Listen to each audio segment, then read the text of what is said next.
GK anywhere में आपका स्वागत है। आज का हमारा टॉपिक है उपभोक्तावादी संस्कृति। तो उपभोक्तावादी संस्कृति का अगर मैं सिंपल सा मीनिंग बताना चाहूँ तो इसका मतलब ये होता है कि हमें जितना ज़्यादा मिलता है, हमें उतनी ही हमारी जो ज़रूरतें हैं वो बढ़ती जाती है। इसी संस्कृति को हम उपभोक्तावादी संस्कृति के नाम से जानते हैं। ये पहले हमारे भारत में नहीं पाया जाता था। ये जो है वो पाश्चात्य संस्कृति की देन है। इसी के बारे में आज हम डिटेल पढ़ेंगे। इसको देखते हैं परिभाषा। परिभाषा क्या बोलता है? उपभोक्तावाद एक ऐसी आर्थिक प्रक्रिया है जिसका सीधा अर्थ है कि समाज के भीतर व्याप्त प्रत्येक तत्व उपभोग करने योग्य है। इसका मतलब है जितनी भी वस्तुएं हमारे समाज के अंदर है, हमारे आसपास है, उन सभी वस्तुओं को बेचा जा सकता है या खरीदा जा सकता है। उसे बस सही तरीके से एक ज़रूरी वस्तु के रूप में बाजार में स्थापित करने की ज़रूरत है।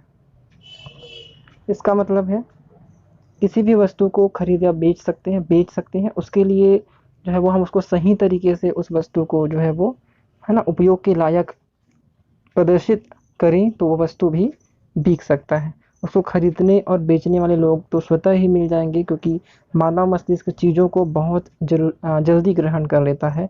और जब एक ही चीज़ उसे बार बार बेहद प्रभावी तरीके से दिखाई जाए तो ऐसे हालातों में उस उत्पाद का व्यक्ति के दिल और दिमाग दोनों पर गहरी छाप छोड़ना स्वाभाविक ही होता है। तो यहाँ पर जो है वो आजकल जो दिखाए जा रहे हैं लगातार विज्ञापन, उसकी चर्चा हो रही है।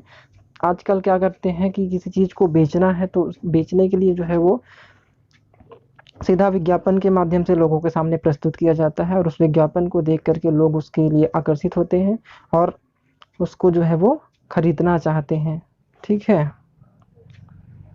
यहाँ पर कई एग्जाम्पल दिए गए हैं। ओरल बी है ना, इस प्रकार से नाम नहीं लेना चाहता, या नाम लेना उचित नहीं होगा कह सकते हैं। यहाँ पे बहुत सारे जो है वो दिए गए हैं, आप देख सकते हैं सभी। भारत और उपभोक्तावादी संस्कृति। भारत में उपभोक्तावादी संस्कृति किस हद तक हो गई है, इसको हम समझने का प्रयास करते हैं। भारत जैसे विकासशील देशों में जहां साम्राज्यवादी संपर्क से परंपरागत उत्पादन का ढांचा टूट गया है और लोगों की बुनियादी जरूरतों की पूर्ति के लिए उत्पादन के तेज विकास की जरूरत है, जहां उपभोक्तावाद के असर से विकास की संभावनाएं कुंठित हो जाती है। तो यहाँ पर जो है वो इसको हम आगे समझेंगे कि इसका मीनिंग क्या होता है। पश्चिमी देशों के संपर्क से इन देशों में एक नया अभिजात वर्ग पैदा हो गया है जिसने इस उपभोक्तावादी संस्कृति को अपना लिया है। आजकल जो है वो हमारे देश में जो है पश्चिमी संस्कृति का जो है वो ज़्यादा बोलबाला हो गया है। तो इस स्थिति में जो है वो जितनी पश्चिमी संस्कृति है या पाश्चात्य संस्कृति है, उसमें जो चीज़ें चल रही है उन्हीं चीज़ों को लोग जो है वो खरीदना पसंद करते हैं, वो अपने पास रखना पसंद करते हैं। उसी से जो है वो अपनी सामाजिक व्यवस्था को दुरुस्त करने का प्रयास करते हैं। उसी से जो है वो सामाजिक रूप से वो अपने आप को उच्च जो है वो मानते हैं। इस वर्ग में भी इन वस्तुओं की भूख जग गई है जो पश्चिम के विकसित समाज में मध्यम वर्ग और कुशल मजदूरों के एक हिस्से को उपलब्ध होने लगी है।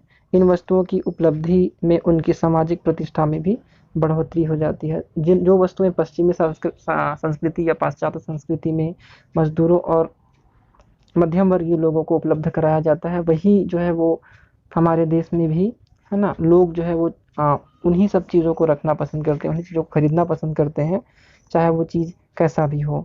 अतः इस अभिजात वर्ग और उसकी देखा देखी इससे नीचे के मध्यम वर्ग और निम्न वर्ग में भी स्कूटर, टीवी, फ्रिज और विभिन्न तरह के सामान और प्रसाधनों को प्राप्त करने की उत्कृष्ट अभिलाषा जग गई है। पहले जो है वो लोग जो है वो समाज में सामाजिक कार्यों में पैसे को खर्च करते थे, लेकिन आज की स्थिति में जो है वो सभी जो है वो अपने लिए जो है वो व्यवस्था करते हैं, अपने लिए जो है वो खरीदते हैं। स्कूटर, टीवी है ना, फ्रिज, ये सब चीज़ें हैं, तभी जो है वो सामाजिक रूप से प्रतिष्ठित है ना, खुद को मानते हैं, समझते हैं। यहाँ पे देखिए एक तरफ दिखाया गया है 90% ऑफ में सेल है, तो लोग क्या करते हैं, इसी जो है ऑफर का इंतज़ार करते रहते हैं, और जैसे ही इस प्रकार की चीज़ें दिखती है तो वो जो है वो उस ओर भागने लगते हैं। ठीक है, तो यही चीज़ें हैं, यही संस्कृति है आज की, कि यहाँ हम देख पा रहे हैं एक साइड जो है वो 90% सेल ऑफ है और दूसरी साइड कोका कोला का विज्ञापन दिया गया है। तो एक आदमी क्या कर रहा है, कोका को पी रहा है और दूसरा जो है वो 90% आप सेल की तरफ जा रहा है। तो यही जो है वो पाश्चात्य संस्कृति से आई हुई है और यही जो है वो हमारी भारत की संस्कृति नहीं थी ये। लेकिन बाद में जो है वो जब लोग पाश्चात्य संस्कृति को मानने लगे और उसका अनुसरण करने लगे तो ये चीज़ें जो है वो हमारे देश के साथ भी जुड़ गई है। सामाजिक परिणाम क्या है इस चीज़ का, तो चूंकि यही वर्ग देश की राजनीति में शीर्ष स्थान पर है, देश के सीमित साधनों का उपयोग धड़ल्ले से लोगों की आम आवश्यकताओं की वस्तुओं का निर्माण करने के बजाय वैसे उद्योगों और सुविधाओं के विकास के लिए हो रहा है जिससे इस वर्ग की उपभोक्तावादी आकांक्षाओं की पूर्ति हो सके। चूंकि उत्पादन का यह क्षेत्र अति विकसित तकनीकी और पूंजी प्रधान है, इन उद्योगों के विकास में विदेशों पर निर्भरता बढ़ती है। भारत एक मध्यम वर्गीय है ना आर्थिक व्यवस्था वाला देश है। तो इस स्थिति में ऐसे लोगों की मांगे अगर बढ़ती रहती है तो उसको खरीदने के लिए या उसको उपलब्ध कराने के लिए सरकार को ज़्यादा जो है वो सामान बाहर से जो है मंगाना पड़ता है, दूसरे विदेशों से मंगाना पड़ता है, जिससे सरकार पर भी बोझ पड़ता है।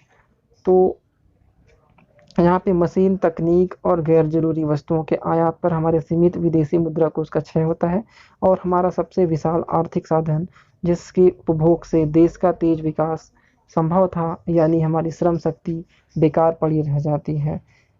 तो विदेशों से मंगाई गई मशीनों से जो है वो सारी चीज़ें जो है वो निर्माण कर दिया जाता है और जो भारत की युवा वर्ग है जो बेरोजगारी की स्थिति में बैठे हुए हैं उनके लिए जो है वो श्रम शक्ति जो है वो उपलब्ध नहीं हो पाती है और सारा जो धन है वो विदेशों में चला जाता है।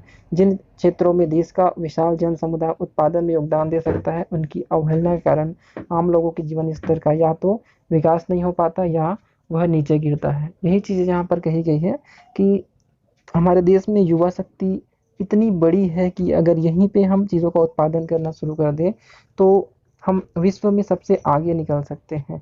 किंतु यहाँ पर जो है वो पाश्चात्य संस्कृति और पाश्चात्य सभ्यता को देखते हुए यहाँ पर विदेशों से जो है वो चीज़ों का आयात कर दिया जाता है और उन्हीं मशीनों से जो है वो चीज़ों का निर्माण कर दिया जाता है और लोगों को उपलब्ध करा दिया जाता है, जिससे कि यहाँ की जो श्रम शक्ति है वो बेकार पड़ी रह जाती है। यहाँ पे आप देख सकते हैं 2 प्रथा दिखाया गया है। ये पहले की प्रथा है जब चलता था और ये जो है वो माल वाला प्रथा है जिसमें राइट का निशान लगा हुआ है। तो आजकल जो लोग हैं वो अपनी सामाजिक प्रतिष्ठा जो है वो माल जाने में या माल है ना जाकर सामान खरीदने में जो है वो समझते हैं। इस तरह की चीज़ों को इसमें गलत का निशान लगा हुआ है तो इन चीज़ों को बिल्कुल भी अवॉइड कर देते हैं। जबकि जो चीज़ें हैं वो जहाँ पर सस्ती मिलती है, जहाँ पे है ना गलत का निशान लगा हुआ है वहाँ पे चीज़ें सस्ती मिलती हैं, लेकिन लोग वहाँ पे ना खरीद करके मॉल में जो है वो ज़्यादा है ना खरीदना पसंद करते हैं, चाहे वो उनका जो प्राइस है वो बहुत ही ज़्यादा क्यों ना हो। हम सभी जानते हैं मॉल में किसी चीज़ का प्राइस जो है वो नॉर्मल मार्केट की अपेक्षा कम से कम 10 से 15 गुना तक होता है, फिर भी लोग मॉल जाना पसंद करते हैं और वहाँ पे चीज़ों को खरीदना पसंद करते हैं। दूसरा जो प्रभाव हो सकता है, क्योंकि उपभोक्तावाद व्यापक गरीबी के बीच खर्चीली वस्तुओं की भूख जगाता है, उससे भ्रष्टाचार को भी बढ़ावा मिलता है। चूँकि हमारी ज़रूरतें बढ़ रही है तो हमें पैसों की भी है ना ज़रूरतें बढ़ेंगी, तो उसी स्थिति में जो अधिकारी और कर्मचारी वर्ग है वो क्या करते हैं है ना लोगों से रिश्वत लेना शुरू कर देते हैं और रिश्वत लेने से भ्रष्टाचार बढ़ती है। चूँकि अभिजात वर्ग में वस्तुओं का उपार्जन ही प्रतिष्ठा का आधार है, चाहे इन वस्तुओं को कैसे भी उपार्जित किया जाए, भ्रष्टाचार को खुली छूट मिल जाती है। यहाँ पे अभी की जो संस्कृति है वो उसके हिसाब से जो है वो यही चीज़ें देखने को मिलते हैं कि आजकल जिसके पास ज़्यादा वस्तुएं हैं, ज़्यादा सामान है, ज़्यादा चीज़ें हैं, उनको ज़्यादा प्रतिष्ठा मिलती है। तो इसी को आधार मान करके लोग जो है वो अपने आप को ज़्यादा से ज़्यादा है ना चीज़ें दिलाने की कोशिश करते हैं और उन चीज़ों को खरीदने के चक्कर में जो है वो है ना जो है वो भ्रष्टाचार करना शुरू कर देते हैं। कम आय वाले अधिकारी अपने अधिकारों का दुरुपयोग कर जल्दी से जल्दी धनी बन जाना चाहते हैं ताकि अनावश्यक सामान इकट्ठा कर सामाजिक प्रतिष्ठा प्राप्त कर सके। अपनी सामाजिक जितनी ज़्यादा लोगों के पास सामान होता है उनका जो है सामाजिक प्रतिष्ठा ज़्यादा होती है, ऐसा माना जाता है आज की हमारी संस्कृति में। तो इसी का एक विभत्स परिणाम दहेज को लेकर हो रहे हैं। औरतों पर अत्याचार भी है, बड़ी संख्या में मध्यम वर्ग के नौजवान और उनके माता पिता जो अपनी आय के बल पर शान बढ़ाने वाली वस्तुओं को नहीं खरीद सकते, दहेज के माध्यम से इन लालसा को मिटाने का आप सुयोग करते हैं। इन वस्तुओं का भूत उनके सिर पर ऐसा सवार होता है कि उनमें राक्षसी प्रवृत्ति जग जाती है और वे बेसहारा बहुओं पर तरह तरह का अत्याचार करने या उनकी हत्या करने तक से भी नहीं हिचकते हैं। बहुओं की बढ़ रही हत्याएं इस संस्कृति का सीधा परिणाम है। डाके जैसे अपराधों के पीछे कुछ ऐसी ही भावना काम करती है। राजनीतिक भ्रष्टाचार का तो यह मूल कारण ही है कि लोग ज़्यादा से ज़्यादा जो है वो अपने पास चीज़ों को इकट्ठा करना चाहते हैं, पैसों को इकट्ठा करना चाहते हैं, चाहे वो किसी भी माध्यम से आए, इससे किसी को कोई फ़र्क नहीं पड़ता है, उनको सामाजिक प्रतिष्ठा से मतलब होता है। राजनीतिक लोगों के हाथ में अधिकार तो बहुत होते हैं, लेकिन जायज़ ढंग से धन उपार्जन की गुंजाइश कम होती है। लेकिन चूंकि उनकी प्रतिष्ठा उनके रहन सहन के स्तर पर निर्भर करती है, उनके लिए अपने अधिकारों का दुरुपयोग कर धन इकट्ठा करने का लोभ संवरण करना मुश्किल हो जाता है। यहाँ पे देख सकते हैं उपभोक्तावादी संरक्षण में यही चीज़ें दिखाई जा रही है।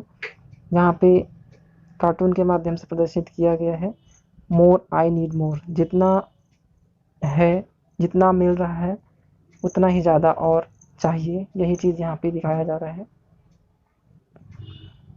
इस तरह समाज में जिसके पास धन और पद है और भ्रष्टाचार के अवसर हैं, उनके और आम लोगों के जीवन स्तरों के बीच खाई बढ़ती जाती है।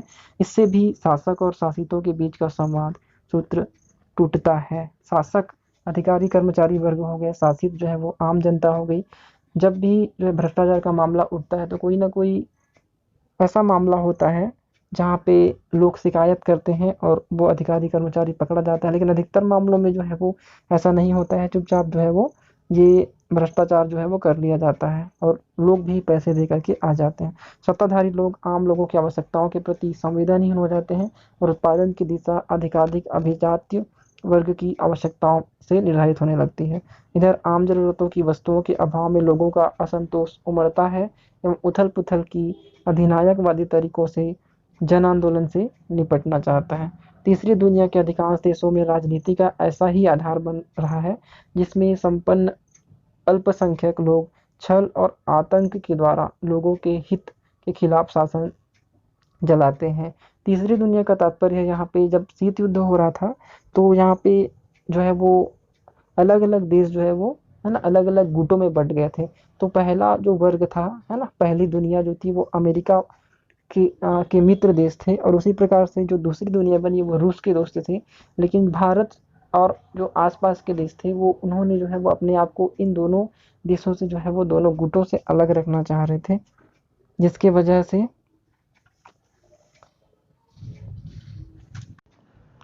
वजह से इन लोगों ने एक तीसरी दुनिया को बना लिया और इन इन तीसरी दुनिया वालों ने पहली और दूसरी दुनिया के साथ नहीं रहने का निर्णय लिया था। तो इसमें भारत जो है वो प्रमुख भूमिका में रहा। तो हम जो है हमारा जो भारत है वो तीसरी दुनिया के तहत आता है। उपभोक्तावादी संस्कृति ने गांवों की अर्थव्यवस्था के इस पहलू को समाप्त कर दिया है। अब धीरे धीरे गांवों में भी लोग संपन्न उन वस्तुओं के पीछे पागल हो रहे हैं जो उपभोक्तावादी संस्कृति की देन है ना। जितना ज़्यादा हमारे पास धन होता है उतनी ही ज़्यादा हमें जो है वो चीज़ें खरीदने का शौक होता है, उतनी ज़्यादा चीज़ हम खरीदना चाहते हैं। यही हमारी परंपरा हो गई है। क्योंकि गांव के संपन्न लोगों की संपन्नता भी सीमित होती है। अब उनका सारा अतिरिक्त धन जो पहले सामाजिक कार्यों में खर्च होता था वह निजी तामझाम पर खर्च होने लगा है और लोग गांव के छोटे से छोटे सामूहिक सेवा कार्य के लिए सरकारी सूत्रों पर आश्रित होने लगे हैं। तो यहाँ पर आप देख सकते हैं जिस प्रकार से पहले गाँवों में सामाजिक जो है वो चीज़ें बनती थी वो आजकल पूरी तरह से बंद हो चुके हैं। वहाँ पे हम सभी जानते हैं कि पहले जो है वो सामाजिक कार्यकर्ता या जो अ, धनवान लोग होते थे वो उन चीज़ों को बनाने के लिए कुछ धन जो है वो दान में देते थे। लेकिन अब वही धन जो है वो अपनी मान प्रतिष्ठा को बढ़ाने में और चीज़ों को खरीदने में अपने पास रखने में खर्च कर देते हैं, जिससे कि सामाजिक जो व्यवस्था है या सामाजिक रूप से जो चीज़ बनना चाहिए था उसमें जो है वो बहुत ही कमी आ गई है। इसके अलावा जो भी थोड़ा गाँवों के भीतर से उनके विकास के लिए प्राप्त हो सकता था अब उद्योगपतियों की तिजोरियों में जा रही है। इससे गाँवों की गरीबी दरिद्रता में बदलती जा रही है। भारत के गाँवों में जो थोड़ा बहुत स्थानीय आर्थिक आधार था, उसकी भी इस संस्कृति ने नष्ट कर दिया है। भारतीय गाँवों की परंपरागत अर्थव्यवस्था काफ़ी हद तक स्वावलंबी थी और गाँव की सामूहिक सेवाओं जैसे सिंचाई के साधन, यातायात या ज़रूरतमंदों की सहायता आदि की व्यवस्था गाँव के लोग खुद कर लेते थे। यह व्यवस्था जड़ और जर्जर हो गई थी और ग्रामीण समाज में काफ़ी गैर बराबरी भी थी, फिर भी सामूहिकता का एक भाव था। हाल तक गाँवों में पैसे वालों की प्रतिष्ठा इस बात से होती थी कि वे सार्वजनिक कामों जैसे कुआं, तालाब आदि खुदवाने, सड़क मरम्मत करवाने, स्कूल और शौचालय की आदि खुलवाने पर धन खर्च करते थे। इस पर काफ़ी खर्च होता था और आज़ादी के पहले इस तरह की सेवा व्यवस्था प्रायः ग्रामीण लोगों के ऐसे अनुदान से ही होती थी। यहाँ पर देख लीजिए, ये है उपभोक्तावादी संस्कृति का परिणाम कि लोग जो है वो अपने लिए ही चीज़ों को इकट्ठा कर रहे हैं, अपने लिए ही जो धन है उसको इकट्ठा कर रहे हैं, कोई सामाजिक अनुदान नहीं दे रहा है, कोई समाज सेवा नहीं कर रहा है। इस स्थिति में क्या होगा, जो बड़ा वर्ग है, जो पूंजीपति वर्ग है, वो जो है वो बड़ा वर्ग में तब्दील हो जा रहा है और वो जो है वो अपनी मान प्रतिष्ठा के लिए जो है वो एक निश्चित वर्ग बना लिया है, जिससे कि जो श्रमिक वर्ग है या गरीब वर्ग है उनको जो है वो काफ़ी छोटा जो है वो फील करवाया जा रहा है। यह संभव इसलिए होता था क्योंकि गांव के अंदर धनी लोगों की भी निजी आवश्यकताएं बहुत कम थी और वे अपने धन का व्यय प्रतिष्ठा प्राप्त करने के लिए ऐसे कामों पर करते थे। पहले जो है वो इस तरह के काम करने में या सामाजिक अनुदान देने में, सामाजिक सहायता करने में लोग अपनी प्रतिष्ठा समझते थे, लेकिन आज की स्थिति में उपभोक्तावादी संस्कृति के चलते खुद को, है ना, खुद के लिए ही चीज़ों को इकट्ठा करना और उसको समाज के सामने दिखाना, इसी को ही जो है वो सामाजिक प्रतिष्ठा माना जाने लगा है। इसी कारण पश्चिमी अर्थव्यवस्थाओं और समाजशास्त्रियों और हमेशा यह शिकायत रहती थी कि भारतीय गांवों के उपभोग का स्तर बहुत नीचा है, जो उद्योगों के विकास के लिए एक बड़ी बाधा है। इन लोगों की दृष्टि में औद्योगिक विकास की प्रथम शर्त थी अंतर्राष्ट्रीय बाजार और विनिमय में शामिल हो जाना। उपभोक्तावादी संस्कृति हमारे दैनिक जीवन को किस प्रकार प्रभावित कर रही है, इसके बारे में थोड़ा सा देखते हैं। आज की उपभोक्तावादी संस्कृति हमारे जीवन पर हावी हो रही है। मनुष्य आधुनिक बनने की होड़ में बौद्धिक दास्ता स्वीकार कर रहे हैं। बौद्धिक दास्ता स्वीकार करने का तात्पर्य है जो कंपनियां हैं उसके अधीन सारे लोग जो है वो सामान खरीदना पसंद कर रहे हैं। कोई भी जो है वो अपना बुद्धि लगा करके नया सामान या नया आविष्कार करने में अपना, है ना, समय नहीं दे रहा है, अपनी बुद्धि जो है वो खर्च नहीं कर रहा है, तो इसी को हम बौद्धिक दास्ता के रूप में समझते हैं। आज उत्पाद को उपभोग की दृष्टि से नहीं बल्कि महज दिखावे के लिए खरीदा जा रहा है। कई लोगों के पास जो है वो जितना सामान वो उनको ज़रूरत नहीं होता है, उन सामानों को भी वो खरीदते हैं और क्योंकि उनको सामाजिक प्रतिष्ठा का चिंता रहता है, वो अपनी सामाजिक प्रतिष्ठा को बनाए रखना चाहते हैं। वो दिखाना चाहते हैं कि हमारे पास इतनी सारी चीज़ें हैं, तो इसीलिए जो है वो सामानों को खरीद करके रखते हैं। विज्ञापनों के प्रभाव से हम दिग्भ्रमित हो रहे हैं। आजकल हर चीज़ का जो है वो बहुत ही डिजिटली विज्ञापन जो है प्रदर्शित किया जा रहा है, जिसके माध्यम से काफ़ी प्रचार प्रसार हो जाता है चीज़ों का और जो खराब चीज़ें हैं उनको भी बहुत ही आसानी से लोगों के सामने जो है वो बेचने के लिए रख देते हैं और वो चीज़ें बिक भी जाती है क्योंकि उनका जो प्रचार प्रसार है, उनके जो दिखाने का तरीका है, वो बहुत ही बढ़िया तरीके से प्रदर्शित करते हैं। गांधी जी ने उपभोक्ता संस्कृति को हमारे समाज के लिए चुनौती क्यों कहा है? उपभोक्ता संस्कृति से हमारी सांस्कृतिक अस्मिता का ह्रास हो रहा है। इसके कारण हमारी सामाजिक नींव खतरे में है। मनुष्य की इच्छाएं बढ़ती जा रही है, मनुष्य आत्मकेंद्रित होता जा रहा है। सामाजिक दृष्टिकोण से यह एक बड़ा खतरा है। भविष्य के लिए यह एक बड़ी चुनौती है क्योंकि यह बदलाव हमें सामाजिक पतन की ओर अग्रसर कर रहा है। वस्तु की गुणवत्ता होनी चाहिए या उसका विज्ञापन। वस्तुओं को खरीदने का आधार उसकी गुणवत्ता होनी चाहिए क्योंकि विज्ञापन केवल उस वस्तु को लुभाने का प्रयास करता है। अक्सर ऐसा देखा जाता है, अच्छी किस्म की वस्तु का विज्ञापन साधारण होता है। दिखावे की संस्कृति यही चीज़ है, जो दिखता है वही बिकता है। आज के युग में इसी कथ्य को स्वीकारा है। ज़्यादातर लोग अच्छे विज्ञापन उत्पाद के प्रतिष्ठा चिन्ह को देखकर प्रभावित होते हैं। दिखावे की संस्कृति ने समाज के विभिन्न वर्गों के बीच दूरियां बढ़ा दी है।